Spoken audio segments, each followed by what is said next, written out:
May I come in, sir? Thank you. Good morning. Good morning. बैठिए Thank बैठिए। you.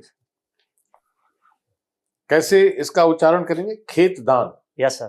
Charan, Yes, sir. चारण है, चरण है, चारण है, चारण, चरण या चारण? चारण. खेत दान। Yes, sir. अच्छा, ये भूदान से कैसे अलग है? लगभग सर सिमिलर शब्द ये दोनों, पर्यायवाची कह सकते हैं अपन. भूदान आंदोलन सुना था कभी? यस सर, आचार्य विनोबा भावे जी का आंदोलन था सर. उसके बारे में थोड़ा सा और बताइए। जी सर, ये 1951 के समथिंग हुआ था, जिसमें जो एक भूमि सीमा होती है उससे ऊपर की जो जमीन थी वो भूमिहीनों को दान की गई थी सर. जो लैंड सीलिंग एक्ट्स होती हैं, यस सर. वो कौन बनाता है? राज्य सरकारें बनाती हैं, केंद्र सरकार बनाती है? सॉरी सर, मैं इसका फैक्चुअल तो नहीं बता सकता, पर एक आपको तो अनुमान लगा सकता हूँ सर.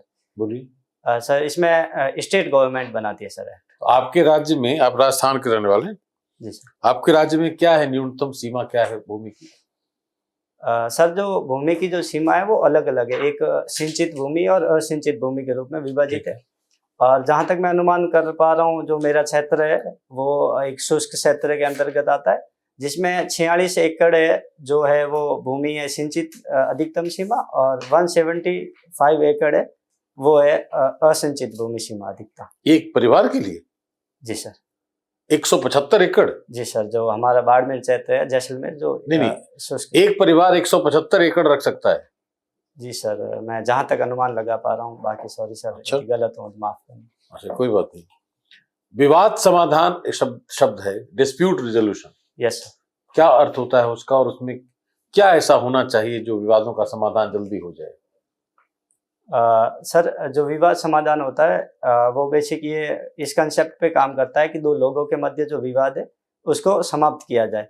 और इसको सॉल्यूशन के लिए जहाँ तक है, एक भारत सरकार की योजना भी है कि विवाद से विश्वास योजना, इस प्रकार की. तो जो दो लोग हैं जिनके मध्य विवाद है, उनके मध्य बातचीत हो, जैसे आर्बिट्रेशन, सुलह, मध्यस्थी, इस प्रकार के प्रयास हो, तो ऐसे प्रयासों के माध्यम से विवाद को आसानी से सुलझाया जा सकता है. लोक अदालत भी सुना होगा आपने? जी सर. कैसी संस्था है वो? कानूनी है? जी सर, लोक अदालत एक कानूनी संस्था है. किस कानून के तहत? सॉरी सर, मैं इसका अनुमान. कोई बात. हिंदी साहित्य ऑप्शनल है आपका? Yes sir.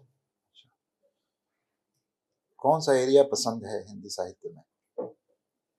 कालखंडों के हिसाब से, भक्ति काव्य या रीति काल या आधुनिक काल? सर पसंदीदा एरिया कौन सा है? सर आधुनिक काल अच्छा लगता है. आधुनिक काल का क्या मतलब है? आधुनिक शब्द को थोड़ा एक्सप्लेन करें. Yes sir. सर आधुनिक शब्द का यही अर्थ है कि जो एक तार्किकता जिसमें हो, जिसमें राष्ट्रवादी तत्व हो, जो रीतिकालीन का भोग मूलक और संज्ञाय मूलक प्रवृत्तियां दिखाई देती वो न हो, सामाजिक सुधार के प्रयास हो, इस प्रकार के जो आधुनिक तत्व है, सामाजिक सौहार्द, जाति प्रथा का विरोध, इस प्रकार के तत्व है, वो मैं मानता हूँ कि आधुनिकता में आने चाहिए. तो क्या हम लोग आधुनिक भारत में हैं? जी सर, यदि मध्यकाल से तुलना की जाए तो हम आधुनिक भारत की ओर अग्रसर है. पूर्णतः आधुनिकता नहीं कहा जा सकता. कई आलोचकों द्वारा कहा जाता है कि हम सद्म आधुनिकता के दौर में जी. आपने कहा कि तर्क बहुत महत्वपूर्ण है. Yes sir.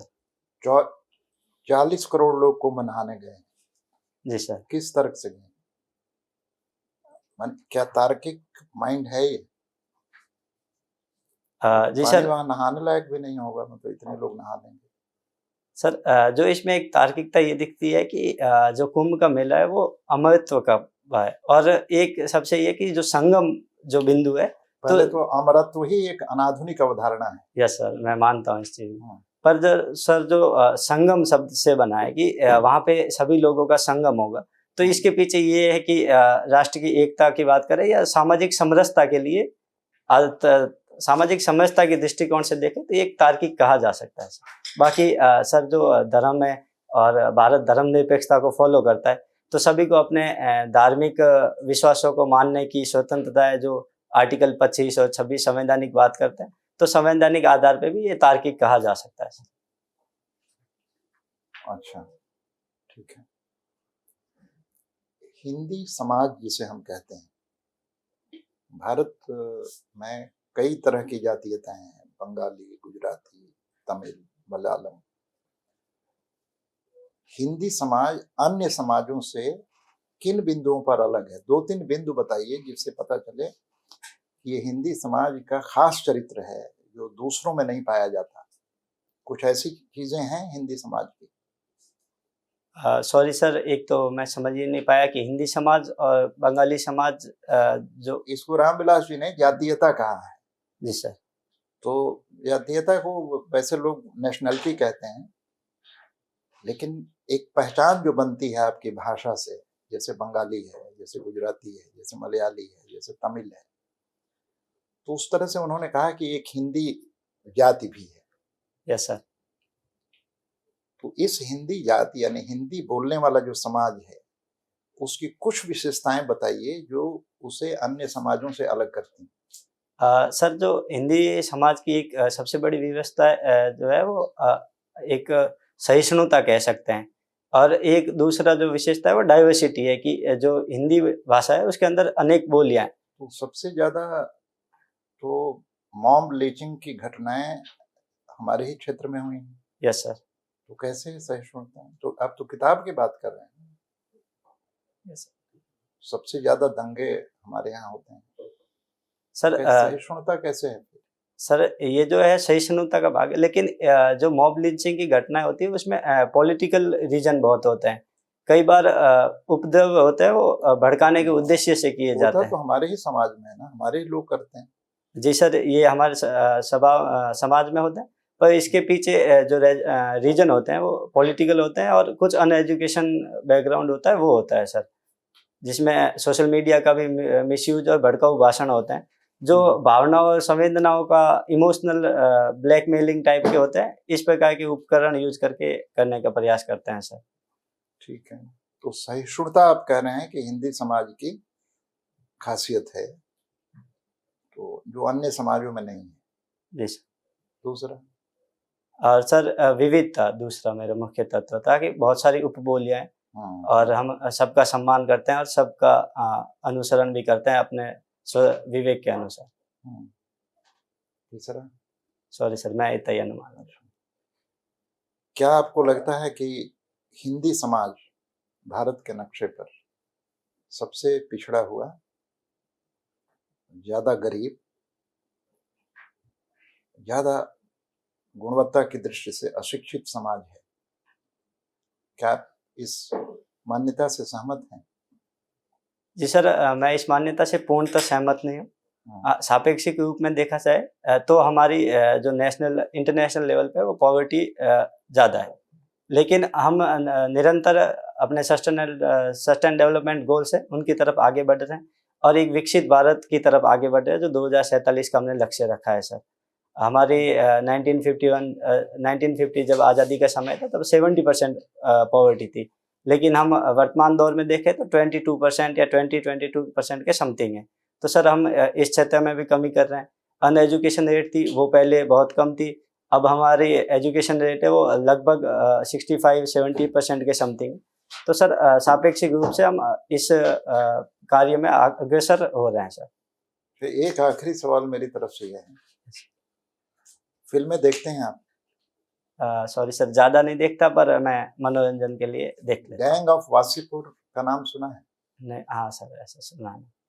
गालियों के लिए काफी। जी सर, देखी नहीं है मैंने, पर सर सुना है मैंने।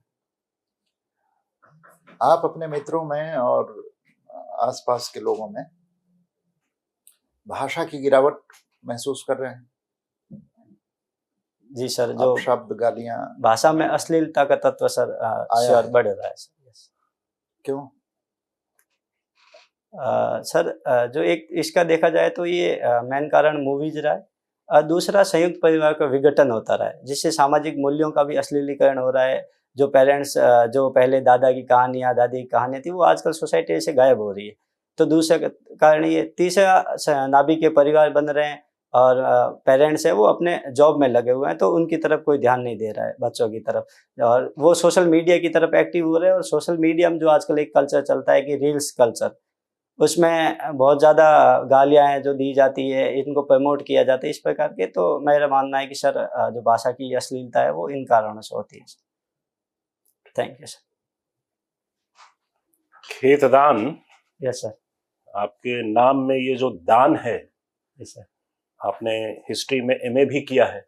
यस। पहला उल्लेख आपको इतिहास में दान का कहाँ मिलता है? दान शब्द और इसका मतलब क्या है? सॉरी सर, मैं इसका फिक्स अनुमान नहीं लगा पाऊंगा। आप कहो तो मैं एक अनुमान लगा सकता नहीं, अनुमान मत लगाइए। एमए हिस्ट्री में किया है, उसके बाद अनुमान लगाने की जरूरत नहीं है। या तो आप जानते हैं या नहीं जानते हैं। सॉरी सर, मैं इसको नहीं जानता, पर मैं पढ़ूंगा अभी। अच्छा, चारण समुदाय भी है। चारण समुदाय राजस्थान में होते हैं। Yes sir. संभवतः आपका वास्ता उसी समुदाय से है। Yes sir. तो इसके इतिहास के बारे में बताएंगे, कब से चारणों के बारे में उल्लेख हमें ग्रंथों में मिलना शुरू हो जाता है? मैंने कई रिसर्चर्स को देखे हैं चारण के ऊपर काम करते हुए, इसलिए। सर चारण है एक कितना पुराना समुदाय है? आदिकाल के प्रारंभ का सर समुदाय। आदिकाल का है? आदिकाल किसे जिसको कहते हैं? हिंदी साहित्य का जिसे आदिकाल माना जाता है। अच्छा, हिंदी साहित्य का 8वीं आदिकाल। शताब्दी का। अच्छा, ओके, अच्छा। और बताइए क्या है? सर 8वीं शताब्दी के प्रारंभ से इस समुदाय को माना जाता है कि तब से ये उभरने लगा है। और इन्होंने साहित्य को प्रमोट किया है, जिसमें डिंगल साहित्य इनकी प्रमुख रहे हैं। और इन्होंने वीर काव्य लिखे हैं, जिसमें रासो काव्यों की प्रधानता रहती है। और हालांकि श्रृंगार पे भी लिखता है। और एक ये शाक्त संप्रदाय, जिसमें ईश्वरदास जी महाराज, आस्करण जी महाराज जैसे संत हुए हैं, जिन्होंने देवयान जैसी पुस्तकें लिखी है। और ये एक करणी माता को पवित्र मानते हैं, और जिनके बारे में भक्ति रचनाएं लिखते हैं, जिन्हें चिरजाएं कहा जाता है। तो करणी माता का मंदिर भी है? जी सर, करणी माता का बीकानेर के देशनोक में करणी माता का मंदिर है, जिसे चूहों की देवी भी कहा जाता है सर। अच्छा, यस। ये जो मूल शब्द है चारण का, वो क्या है? चारण शब्द का मूल क्या है? सॉरी सर, मैं इसका पता नहीं। चर। Thank you sir. चर शब्द का क्या मतलब है? सर घूमना। संज्ञा के तौर पर और क्रिया के तौर पर, दोनों का अलग अलग मतलब है। सर एक तो चर जो क्रिया संज्ञा के तौर पे वो घूमना हो सकता है। नहीं, क्रिया के तौर पे घूमना। हाँ। और संज्ञा के तौर पर सर गतिशील या बोलना, इस प्रकार का हो सकता है सर। गतिशील तो आपने कह दिया क्रिया के तौर पर। सॉरी सर, मुझे इसका आइडिया। चारा शब्द सुना है? चारा, यस। चरना शब्द सुना है? चरना, यस गाय चरती है। Yes sir. खाना या खुद पदार्थ जिसको खाया जाता है। Yes sir. चलिए, फोक म्यूजिक में आपका इंटरेस्ट है? राजस्थान के फोक म्यूजिक में? Yes sir. लोक जो संस्कृति है उसमें आपकी रुचि है? Yes sir. हड़प्पा के जो भी अवशेष हमें मिलते हैं कलाकृतियों के, तो उसमें ऐसा क्या देखते हैं जिसके आधार पर हम उसे वर्गीकृत कहते हैं कि नहीं ये स्टेट आर्ट है और ये फोक आर्ट है? ये वर्गीकरण आपने कभी सुना है? सॉरी सर, मैंने ये नहीं सुना। जो भी आप स्कल्पचर देखते हैं, मूर्ति शैली देखते हैं, या कुछ भी जो आपको हड़प्पा में मिलता है, मृदभांड है या अवशेष हैं टेराकोटा फिगरेंस है, उसको देखकर क्या देखेंगे तो आपको लगेगा कि नहीं ये फोक आर्ट का पार्ट है और ये फॉर्मल स्टेट आर्ट का पार्ट नहीं है? जी सर, इसका ये देखा जा सकता है कि जो आर्ट है वो कितने क्षेत्रों में पाई जाती है, क्योंकि सिंधु घाटी सभ्यता विस्तृत क्षेत्र है। यदि वो कुछ विशेष क्षेत्रों में पाई जाती है और अन्य जो उत्खनन स्थलों से इस प्रकार की कोई आर्ट प्राप्त नहीं होती, तो उसको लोकल तत्व कहा जा सकता है सर। और जो बड़े क्षेत्रों में पाई जाती है, लोकल की नहीं बात कर रहा हूं, मैं कह रहा हूं फोक की, जन की। सॉरी सर, मुझे इसका आइडिया। अच्छा, जैसे मान लीजिए हिंदी सिनेमा में कोई गाना होता है। Yes sir. और साहिर ने कोई गाना लिखा और उसे मोहम्मद रफी ने गाया, तो वो फोक आर्ट कहा जाएगा? जी सर, यदि उसमें जो भावना है और जो उस गीत के प्रदर्शन में जो वेशभूषा का प्रयोग किया गया है, तो वो किसी स्थानीय विशेष की हो तो उसे फोक आर्ट कहा जा सकता है। अन्यथा यदि फ्यूजन टाइप हो कि जो वाद्य यंत्र है वो फॉरेन टाइप के या अन्य कोई गाना हिंदी सिनेमा का आपको याद आता है जो कि मूलतः फोक सॉन्ग है और उसका हिंदीकरण कर दिया गया है। जी सर, एक निमुड़ा निमुड़ा संगीत था जो हम्म, राजस्थान का हम्म, फोक था, लेकिन उसका बाद में जो मूवी थी उसमें वेरी वो गुड, किया गया था वेरी सर। गुड। एक पीके मूवी थी, उसमें भी ऐसा किया गया था, आयो रे मारो रंगीलो मेहमान। तो हम्म, जो बाद में जो उसका किया गया था वो स्टेट के लेवल पे किया गया था, जबकि वो वास्तविक रूप से फोक म्यूजिक था सर। बिल्कुल। अब फिर से उस प्रश्न का जवाब देने की कोशिश कीजिए, हड़प्पा वाला। जी सर, जो हड़प्पा मूर्ति कला का 2-3 उदाहरण दीजिए मुझे। सॉरी सर, मैंने अच्छा, नहीं है। राजस्थान का इतिहास लिखने कहा जाएगा आपको तो कहां से शुरू करेंगे? मान लीजिए आप राजस्थान के किसी डिस्ट्रिक्ट में डीएम बन गए और वहां एक पैम्फलेट निकाल रहे हैं कि उस डिस्ट्रिक्ट का इतिहास लिख रहे हैं, उसमें राजस्थान का विवरण करेंगे, तो सबसे पुराना क्या बताएंगे राजस्थान का?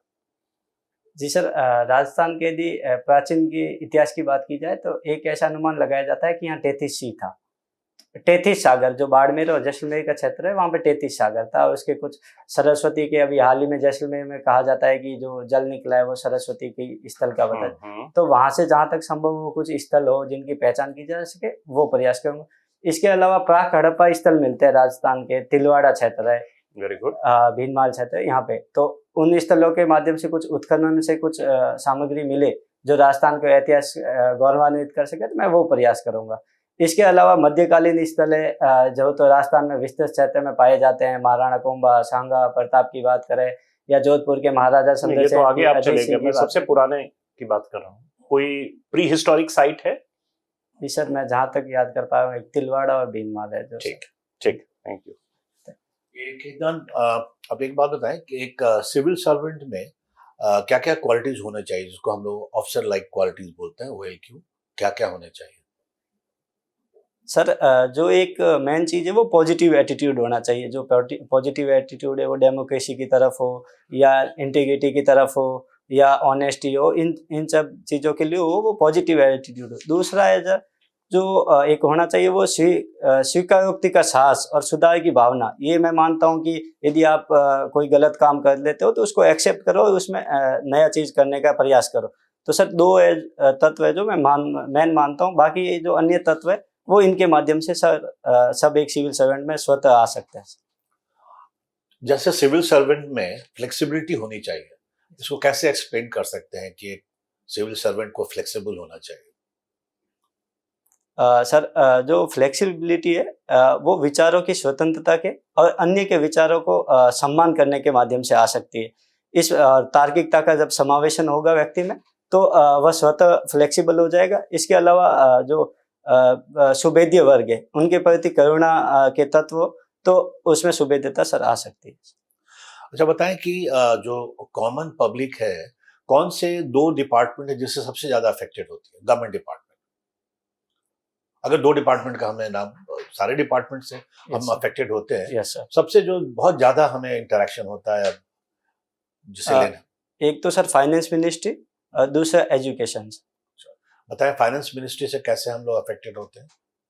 सर, जैसा कि प्रत्येक व्यक्ति की जो मुख्य स्रोत है वो आमदनी हो या इस प्रकार के, तो वो जो बैंकों के माध्यम से जो होता है वो सबसे ज़्यादा जुड़ा होता है। और सामान्यतः जो हमारा बैंकिंग सिस्टम है और हमारा जो रूरल सोसाइटी है उसमें देखा जाता है कि डिजिटल लिटरेसी हो या बैंक लिटरेसी हो, इस प्रकार के चीज़ें वो कम है।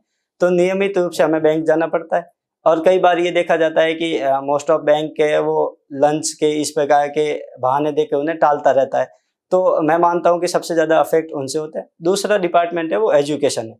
जो एजुकेशन है वो एज के लेवल पे देखा जाए तो यूथ सबसे ज़्यादा इससे कनेक्ट रहता है। नियमित परीक्षाओं के आयोजन होता है, नियमित तैयारियाँ होती है, और जो अलग इंस्टीट्यूट है उनसे निरंतर जुड़ा रहता है।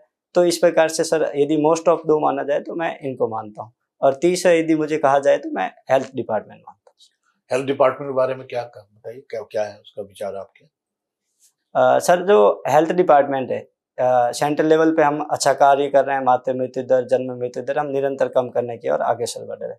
इसके अलावा हेल्थ डिपार्टमेंट का हम डिजिटलाइजेशन कर रहे हैं। नेशनल डिजिटल हेल्थ मिशन है। बीमा पॉलिसीज हम ला रहे हैं कि लोगों को सुरक्षा दे रहे हैं, निःशुल्क दवा की बात कर रहे हैं। तो हम हेल्थ सेक्टर में सर अच्छा काम कर रहे हैं सर। रेवेन्यू डिपार्टमेंट के बारे में कुछ बता सकते हैं, उसका क्या स्ट्रक्चर है एक डिस्ट्रिक्ट में? जी सर, मैं कोशिश करूंगा हाँ, सर। please बताइए। सर रेवेन्यू डिपार्टमेंट में डिस्ट्रिक्ट की बात करें तो सबसे पहले डीएम होता है, वो रेवेन्यू ऑफिसर डिस्ट्रिक्ट के हिसाब से। उसके बाद एसडीएम होता है, उसके बाद तहसीलदार होता है वो। और पंचायत स्तर पर देखें तो सर ग्राम विकास अधिकारी होते हैं, जिसको भी रेवेन्यू राइट्स दिए जाते हैं कि वो रेवेन्यू कलेक्शन के लिए काम करे लोकल लेवल पर। जैसे चारागाह भूमि है, उसका टैक्स कलेक्शन है, मनोरंजन टैक्स है, इस प्रकार के सर कार्य करते हैं। तो ये जो लैंड रिकॉर्ड्स मेंटेनेंस है, इसमें एक बहुत बड़ा इशू है इंडिया में, बहुत परेशानी आती है लोगों को। इसको कैसे इम्प्रूव कर सकते हैं? क्या परेशानी क्या है, पहले ये बताएं। सर जो लैंड रिकॉर्ड मैनेजमेंट है उसमें इश्यू चल रहा है कि निश्चित भूमि का अनुमान नहीं लगा पा रहा है, भूमापन नहीं हो पा रहा। कि जैसे ग्रामीण क्षेत्र में देखा जाता है कि उनका भूमाप फिक्स नहीं है, कि कभी कोई जैसे पटवारी महोदय आते हैं तो वो एक बार जब माप करते हैं तब थोड़ा आगे बता देते हैं, उसके बाद दूसरी बार आते हैं तो वही माप पीछे हो जाता है कि उनका फिक्स पॉइंट नहीं रहता। तो सर इस प्रकार की समस्या देखी जाती है, जिसके सॉल्यूशन के लिए सर जैसे मैपिंग की जा सकती है उनकी। एक स्वामित्व योजना चल रही है सर, तो उस प्रकार के एफर्ट किए जाए। और एक डिजिटलाइजेशन हो जहाँ पे उनका डेटा हो, डेटा एनालिसिस किया जाए। और एक सबसे अच्छा एफर्ट हो सकता है कि जब भूमाप किया जाता है उसके बाद जो एक शायद सर मैं पूरा शब्द नहीं का, एक खसरा संख्या होती है सर। तो खसरा संख्या की जगह वो होती है, वहाँ पे कलर लगा दिए जाए कि इस प्रकार के एफर्ट किए जाए जिससे पहचानने में आसानी हो। ये बताएं कि जो एंसेस्ट्रल प्रॉपर्टी होती है, जो बाप पूर्वजों की प्रॉपर्टी जो ट्रांसफर होता है, वो कैसे होता है? वो मतलब उसके बारे में सुना है कि आप मतलब इजीली हो जाता है, या अभी जो है आपकी जो प्रॉपर्टी एंसेस्ट्रल प्रॉपर्टी किसके नाम से है? सर मेरे पिताजी के नाम। पिताजी के नाम से। तो वो आपके दादाजी के जो प्रॉपर्टी थी वो आपके पिताजी के नाम से ट्रांसफर हुई है? जी सर। तो कैसे होती है, प्रोसेस क्या है? सर आसान प्रोसेस है या बड़ा डिफिकल्ट है? सॉरी सर, इसका मुझे आइडिया नहीं है। खेतान, आपने लिखा है कि आपकी एक्स्ट्रा करिकुलर या हॉबी थी फंड रेजिंग लेप्रोसी विक्टिम्स की। इसमें आपने क्या किया? सर मैम जो मेरी स्कूलिंग है वो आदर्श विद्या मंदिर से हुई है।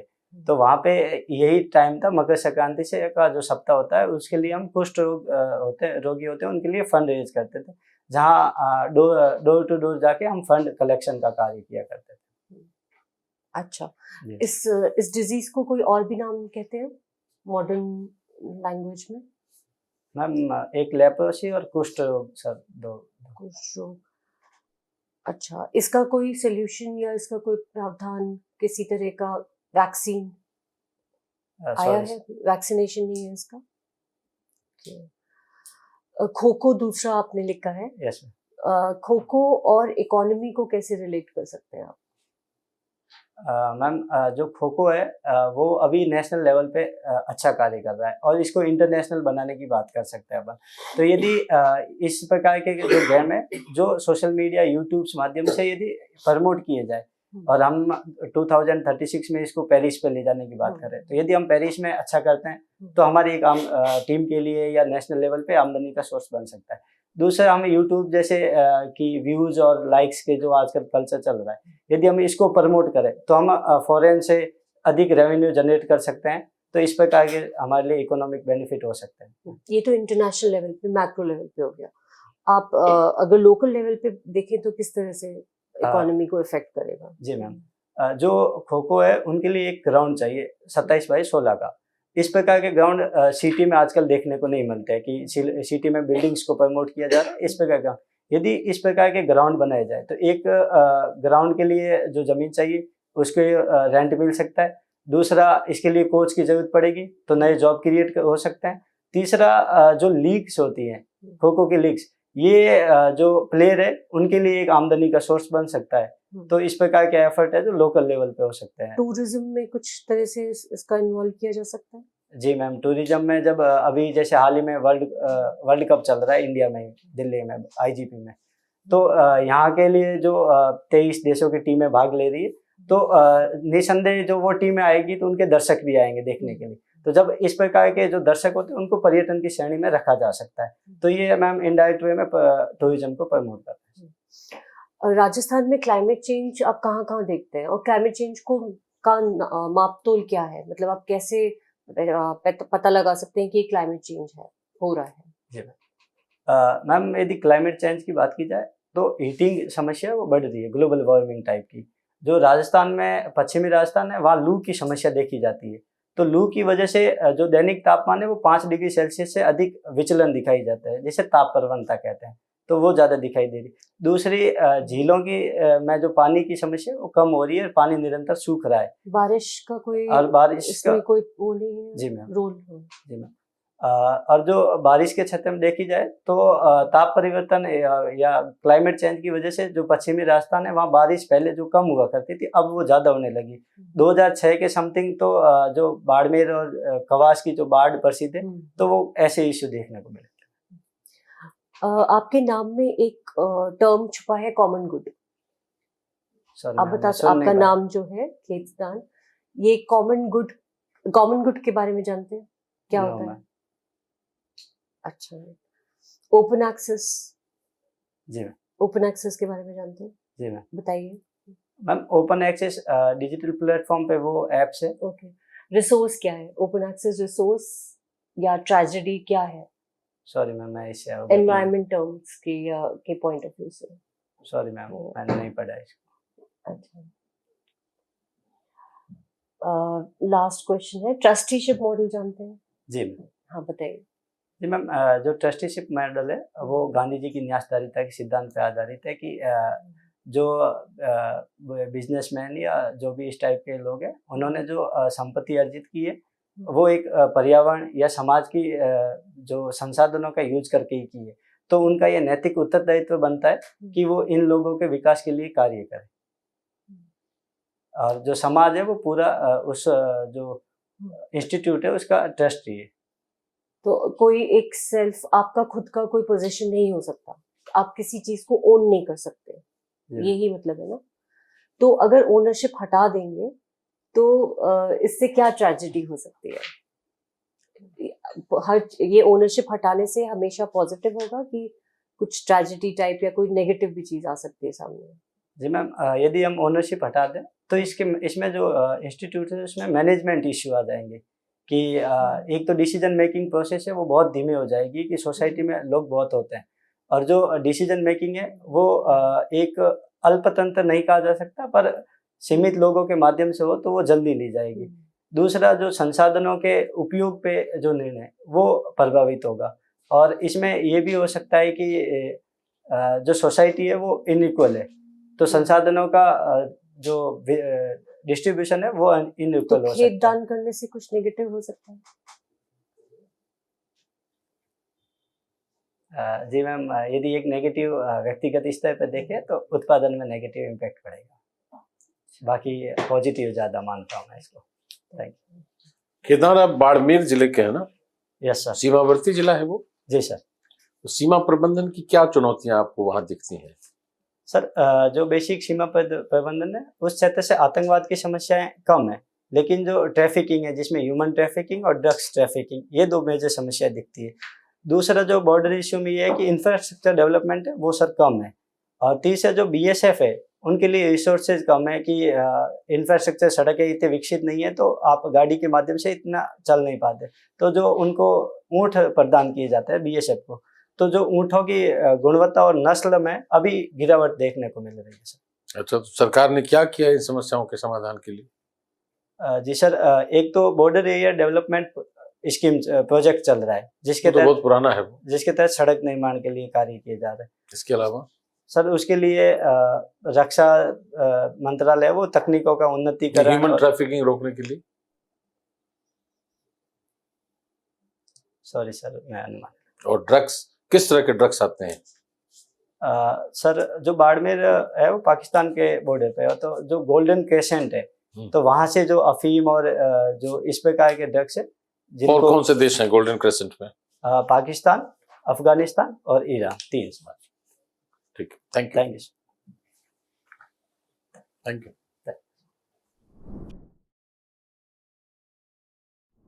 नहीं कुछ।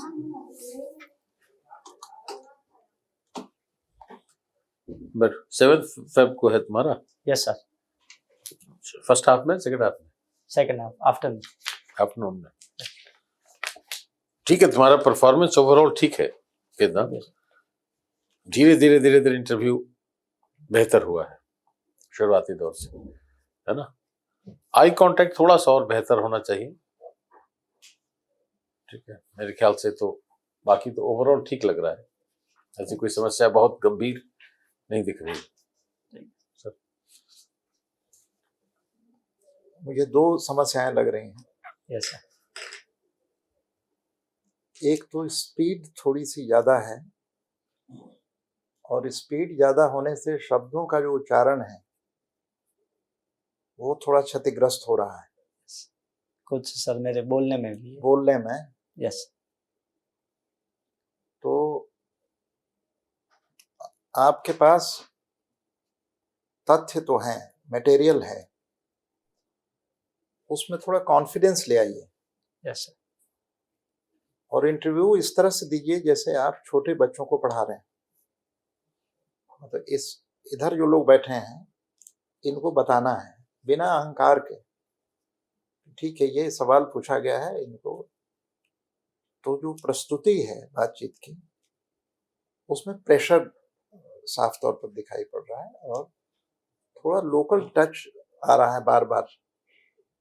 तो लोकल टच आ रहा है ये कोई बुरी बात नहीं है, और न इससे मुक्त होने की जरूरत है, लेकिन उस लोकल टच को क्रिएटिव बनाया जा सकता है।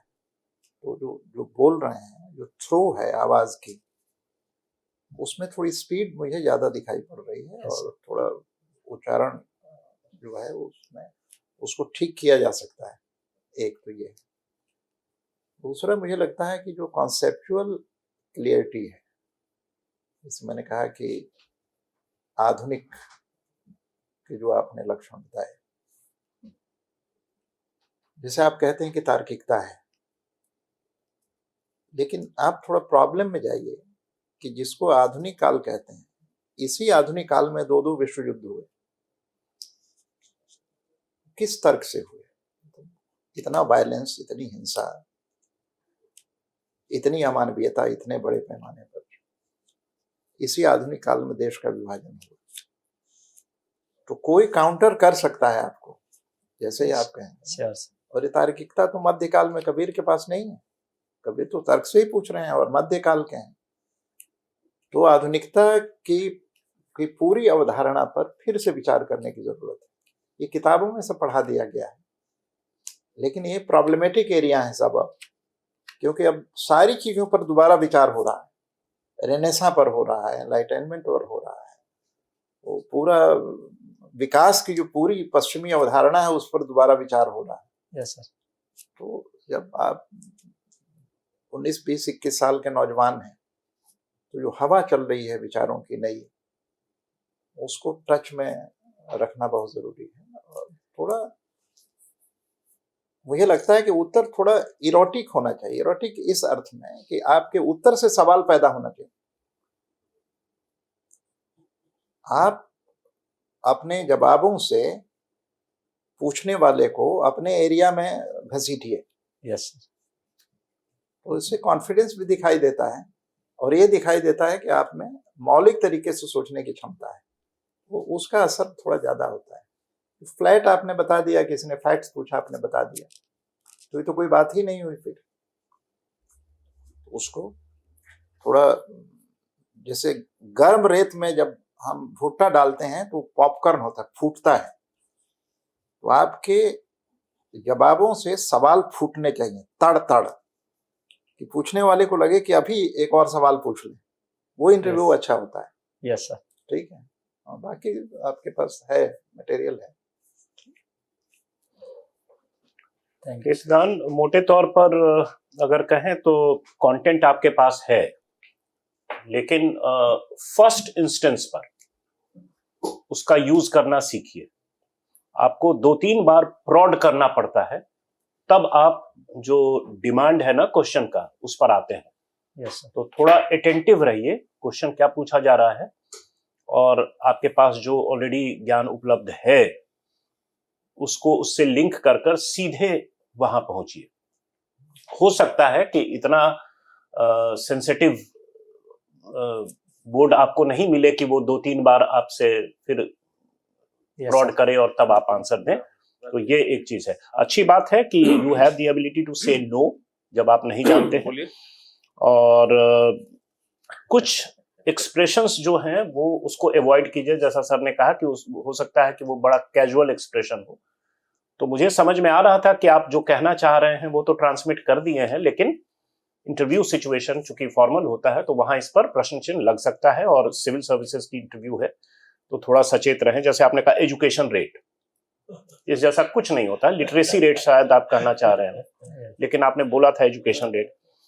विनोबा भावे, भूदान वगैरह में आपने कहा 1951 और समथिंग, 1951 समथिंग, तो आप बोलिए 1950s में, ठीक है। एक्सप्रेशन ये होना चाहिए 1950 के दशक में संभवतः, इतना तक बोल दीजिए इस दशक में। 2006 में समथिंग, 2006 समथिंग में, दोस्तों के साथ तो चल जाता है, लेकिन इंटरव्यू सिचुएशन में इस तरह का एक्सप्रेशन आपको अवॉइड करना है। ठीक, ये किधर ऐसा है कि जैसा वो सवाल पूछ रहे थे सर, तो उसमें आपको बॉर्डर सिक्योरिटी फोर्स के बारे में, क्योंकि राजस्थान में वो कंप्लीट उनका डिप्लॉयमेंट है, उसके बारे में आपको और जानने की जरूरत है। वो उस पर क्वेश्चन पूछा जा सकता है बॉर्डर सिक्योरिटी फोर्स के बारे में। और जो दूसरा था रिलेटेड जो है वो है ड्रग्स जो एक मेनेस है, जो प्रॉब्लम है, पूरा उसके बारे में डिटेल में कि कहाँ पे ड्रग्स होता है, मणिपुर, ये जितने भी है, मतलब मणिपुर, कश्मीर, कहाँ पे ड्रग्स पकड़ा जा रहा है, किस किस तरह के ड्रग्स आ रहे हैं, कहाँ से आ रहे हैं, किधर से जा रहे हैं, टेररिज्म, इस पे पूछा जा सकता है। उसके बाद एक और है, जैसे कुंभ मेला हो रहा है, वैसे राजस्थान में भी एक बहुत बड़ा फंक्शन होता है पुष्कर, नहीं, पुष्कर के अलावा जो आपको जो जहाँ मरु मेला, हाँ, जो होता है, जो विंटर्स में जहाँ फॉरेनर्स बहुत आते हैं, तो उसके प्रबंधन में किस तरह की परेशानियां आती है, किस तरह से होता है, उसके बारे में आपसे पूछा। और राजस्थान से रिलेटेड क्लाइमेट चेंज, जब क्लाइमेट चेंज बोलेंगे तो दोनों चीज होती है। आपका ग्लोबल वार्मिंग में मतलब टेम्परेचर भी राइज कर रहा है, और रेनफॉल को भी आपको ध्यान में रखना पड़ेगा, बारिश, राइट। तो ये दोनों चीज के को राजस्थान को कॉन्टेक्स्ट में रखते हुए दोनों चीज के बारे में आपको बताना होगा। और ये दो आपने जो लिखी हैं इम्पोर्टेंट है, ये बहुत ज्यादा। लेप्रोसी के बारे में कि क्या है एग्जैक्टली, इसका वैक्सीनेशन, इसका नाम एग्जैक्टली कौन सी डिजीज, हैंसन डिजीज कहा जाता है, करंट, मतलब आपको ये थोड़ा इसको डिटेल में पढ़ना पड़ेगा। और खो-खो आप स्ट्रेटेजिक गेम है, तो उससे रिलेटेड जो लेटेस्ट हुआ है चीजें, वो आपको प्रेजेंट में सारी इंफॉर्मेशन होनी चाहिए। आपके नाम बहुत क्रिटिकल है, आपका नाम, इसमें ट्रस्टीशिप मॉडल से लेके ओपन एक्सेस रिसोर्स का, ट्रेजेडी ऑफ कॉमन्स, ये सब आता है आपके नाम के अंदर। और राजस्थान तो बहुत इंपॉर्टेंट है, बिकॉज राजस्थान में ओपन एक्सेस प्रॉब्लम है, जो रिसोर्सेज होते हैं। तो उसमें चरण आपका नाम है, तो चरण में ग्रेजिंग की प्रॉब्लम है वहाँ पे। तो ये सारी इंफॉर्मेशन बाय डिफॉल्ट आएगी जस्ट आपके नाम के देख के और आपके राजस्थान बैकग्राउंड को देख के, ये चीजें डेफिनेटली। और आपका दो चीजें जो आपने लिखी है, ये जो आपके जो हॉबीज हैं, लेप्रोसी और खो-खो से रिलेटेड जो आपने लिखा है, वो इमीडिएट क्वेश्चंस पैदा करेंगे। ठीक है, मैं तैयार करूंगा। और हिस्ट्री में दान का क्या बोलने जा रहे थे, जो मैंने कहा कि नहीं बोलो, कहाँ से शुरू? दान शब्द सर मैंने ताम्रपत्र उसके माध्यम से, रेवेन्यू टर्म है वैदिक पीरियड का, ये सब पढ़ लेना। दान, दक्षिणा इतिहास से है, कर व्यवस्था से जुड़ा हुआ शब्द है। वॉलेंट्री कब था, कब इनवॉलेंट्री हो गया, ठीक है। Yes, okay, thank you.